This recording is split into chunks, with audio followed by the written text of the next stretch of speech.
Is that, We were do we already have there. Mark Carney emojis? That looks like Mark, and that's from his meeting today, I think. Yeah, so my prime minister met with Donald Trump. How'd that go? I understand why he played it the way he did.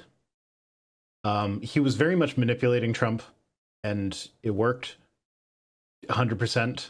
But I would have liked, like, I viscerally would have liked to see him just like flat out be like, no, you're an idiot. That's the stupidest thing I've ever heard. Why would you even say that? But obviously that's not going to play well diplomatically.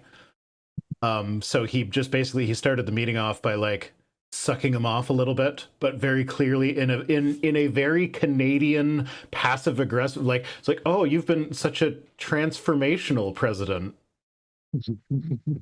Like, yeah, Yeah. that is a true statement. I'm not going to argue with that. That is technically not a lie. But then it like, as it went on, like, Trump just rambled about whatever the fuck he was talking about the Houthi rebels and how he made a deal with them. They attacked again later that day. So, like, I don't think so. So there's a former CNN correspondent who has a channel now called Chris Quazilla, and he made an observation on Trump that I think is very, very pertinent to that.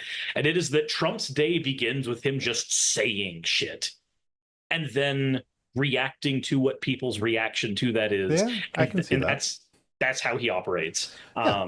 So like, he was rambling about the Houthi rebels and China and like all like immigration and like all the normal stuff that he rants about, and the fucking reporters were just asking him follow-up questions about the shit that he was rambling about. And it's like, the Prime Minister of Canada is sitting right there.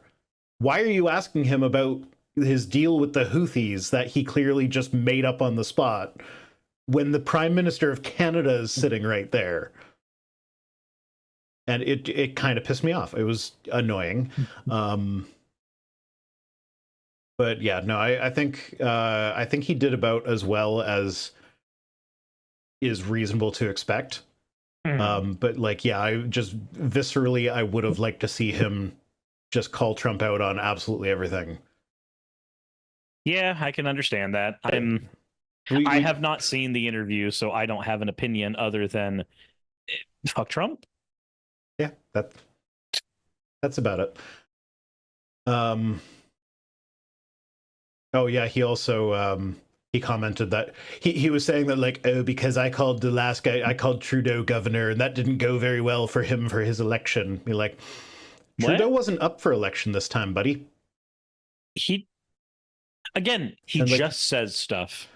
Him calling Trudeau governor had zero impact on this election.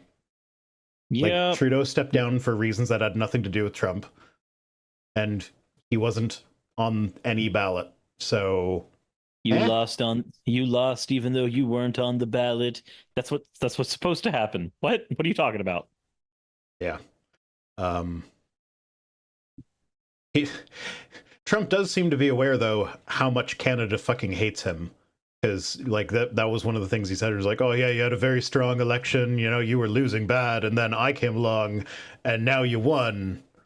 It's like, yeah, you came along and everybody was like, oh, we don't want that up here. Fuck you. Yeah, the pro-Trump candidate did not get his seat. Yeah. Yeah, of course. So like, yes. That is the one good thing Trump has accomplished, is he has united people all across the world against him. And he doesn't seem to see why that's actually a bad thing for him. No, he's uniting people. That makes him good, actually. Oh yeah, Lord of Uzkalak is pointing out he literally wants to reopen Alcatraz because he saw it in a movie. It's like, it just so happens that PBS aired Escape from Alcatraz a bunch of times, and then later that day he just out of nowhere started talking about reopening Alcatraz. And it's just like, okay, buddy. Remember, we are already the country that imprisons more of its population than anyone else, like per capita. That is one of our claims to fame. And he's just like, we haven't done enough. We have to do more. Yeah. Yeah, no, that's true. Okay, well, before we get to news items, I just before we started the stream, someone in the chat, I want to say it was Jassa, started talking about how Colorado passed the Kelly Loving Act passed in Colorado, which basically that makes it so that courts during separation agreements and divorce proceedings and whatnot, when deciding things regarding kids, if there's a trans kid, they will take into account which parent dead names the trans kid and doesn't respect their gender identity, and that will look unfavorably upon that parent. Good. So, yay, Colorado. Good job, Colorado. That's good. And they also said something about there being a Fuck ICE Act that passed in Colorado. I couldn't find anything called the Fuck ICE Act. I thought that would be hilarious if there was actually something called that. I assume that's a colloquial term for something else.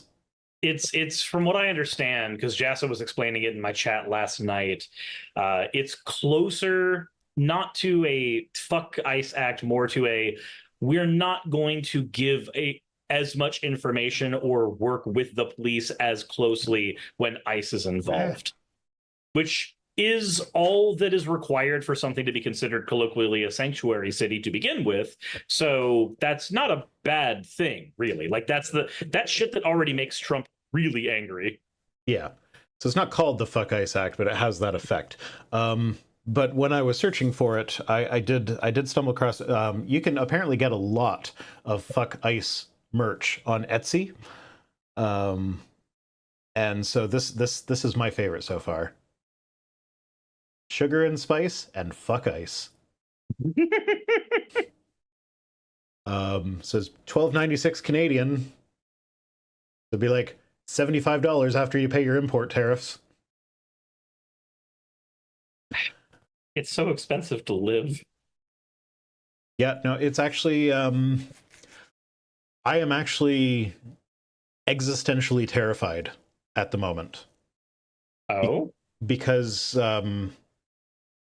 my industry in Canada, if it were not for the USMCA or NAFTA before that, the industry that YouTube qualifies as would have to pay 30% income tax. So it's all the money that I get from the States. I have to pay 30% of that to the American government. And then you're taxed as a Canadian citizen as well. I pay tax as Canadian. So if that, under both NAFTA and USMCA, I have an exemption. So I don't actually pay any of that. Now, NAFTA was a lot better because it's just like, yeah, you're Canadian. We don't fucking care. We're like, just take your money and go. USMCA is, yeah, you're Canadian, we don't fucking care, but first fill out all this useless paperwork and then take your money and go. So like it's kind of the same thing, but it's more annoying with USMCA. Thanks, Trump. But yeah, it's concerning that like with a tweet, he could cause my career to be not viable. Like if that goes away and I lose 30% of my income, I am now at a place where I'm going to have to like start sending my resume out to restaurants again. Because you won't be able to live like, off of the residual there. Like I have 5 kids to feed. That's not cheap. Like I know I make jokes about it. I say like, yeah, I'm actually okay. I'm not desperate for money, but like if I lose 30% of my money, that changes. So think about it this way, just to give perspective for anybody in the audience. Let's say you were making $100,000 a year. Losing 30% of your income is $30,000 a year. Can you absorb a hit of $30,000 a year? Probably not. Most people can't. Most people generally cannot absorb that, especially in a world where prices are also continuing to go up. And because wages are stagnant everywhere, our pay on YouTube is also stagnant, because part of our pay on YouTube is not just from advertisers, which YouTube pays less and less every year, but we also mostly get paid by tips, by Patreon, and all of that is affected by other people's wages. The less money y'all have, the less money I have. That's just how it works. Yep, there's no real way around that reality. Sean Helfin's got a good analogy. He says losing 30% of your body is actually pretty bad. That's how I reference it. That's like a leg and a half. It's a leg I mean, I could lose 30% of my body right now as long as it's just the fat. As long as it's just the fat, I'm golden. Yeah, no, but along the lines of as far as crowdfunding goes, it's actually as much as I appreciate the big dollar donors, and it's amazing that somebody values my output enough to be a big value donor. I would much rather have $101 patrons than $100 patron. Because that's much more like if the economy turns, that's much more durable. It's like one person giving me $100 a video, it's a shit ton of money, which means if they take a pay cut or if prices go up too much, I'm going to take a pay cut. Like the entertainment on Patreon that they can still access for free on YouTube is going to be like, I can do with that $400 a month back myself, which I don't think I have a $100 a month patron right now, but I did for a while. So yeah, no, as much as I love the big dollar patrons, the small dollar patrons are actually much more important. I'm in a similar boat. I have a handful of patrons that are $20 and $30. They're great. I love them. Many of them have been patrons for years, but I know that realistically, there's going to be a time where that turns off. Their wages change, their viewing habits change. Hell, even their politics might change. Any of those things might change. I don't want my existence on this platform to be contingent on that. So a bunch of $1 and $2 donations is the way to avoid that. Yeah. Hello? Dark Falcon, thank you so much. Appreciate it.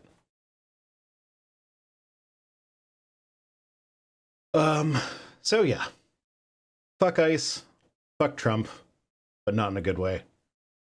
Never in a good way. Not in a good way for either of them.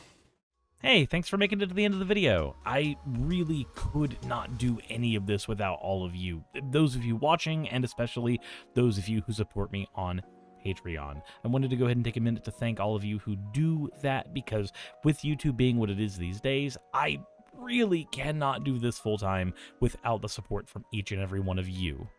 Those people would be Red Joker, Purple Poundini, Jemshin, Britzkrieg, Jupe the Malignant, Michael, Ravalern, Mabbity Babbity, Astral Frontier, Tales of Atonement, Nixie Chan, Kiri Artemis, Victorian Alchemist, I'm not saying the last part of that, and you know that, Leela Ururaka, Arcton Arclacier, Kiratorian, Dren Hadamata, Jordan M, John L, Lord Bleck, Smiling Game Master, and Fireshard.